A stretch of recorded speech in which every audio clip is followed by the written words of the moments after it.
Tamaki Makaurau grows, so does demand for our water and wastewater services. Growth can come in many shapes and sizes.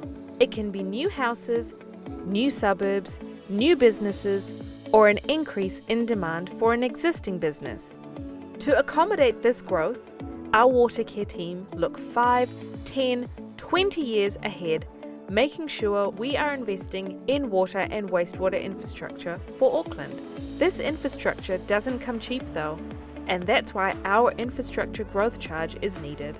It makes sure we are paying our fair share.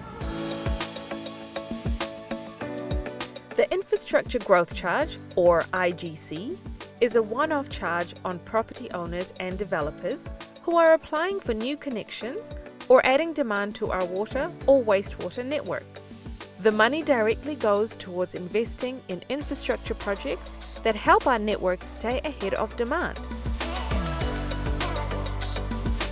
If you're a landowner and connecting a new property to one or both of our networks, you will need to pay an IGC. The same applies to property owners who are connecting an existing dwelling to the network for the first time or are adding more dwellings to the network on the same connection. All of these activities need to be approved by Watercare through our connections process. If you're a developer or business owner and you're going to put more demand on our water or wastewater network, you also need to pay an IGC. Growth can come from changing what your property is or from changing how you use your water. Maybe you have transformed from a warehouse to a food production factory. Maybe your growth looks like an increase in your production.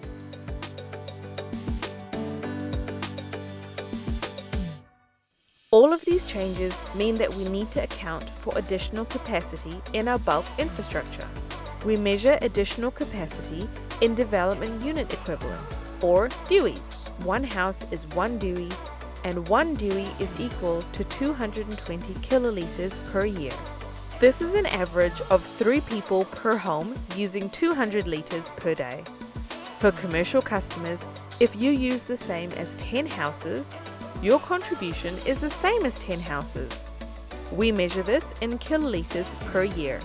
This is to ensure the capacity from our network is distributed fairly to those who are paying for it. If you aren't sure if an IGC would apply to your property, reach out to the customer service team. It's important to tell us what you need before you need it. If you're going to increase your water use by a DUI or more, please talk to us first.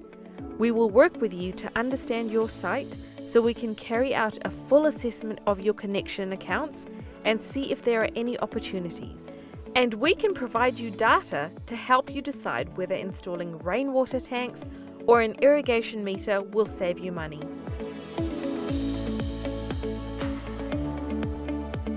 Meeting Auckland's growth needs is no easy feat. It takes a lot of planning. By the time you're ready to use our services, most of our work has been done. Our water care team worked with Auckland Council to understand population growth, and with developers to understand where people want to live and what areas require growth projects. Then, our strategy team work across the business to create an asset management plan and work with our financial team to calculate the cost of delivering those projects.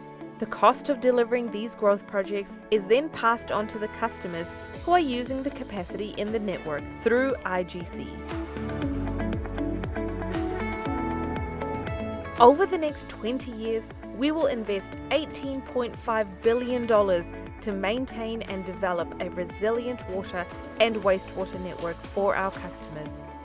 Some of that investment can't be seen. It's beneath your feet. The construction of the Central Interceptor wastewater tunnel is happening meters underground, even underneath the harbour. Whereas other projects involve the upgrade of existing infrastructure and can be seen from the road. For us, knowing your growth plans ahead of time helps give us a clear picture of where our network needs to grow to help support our customers. Let's work together to grow Auckland in all the right places.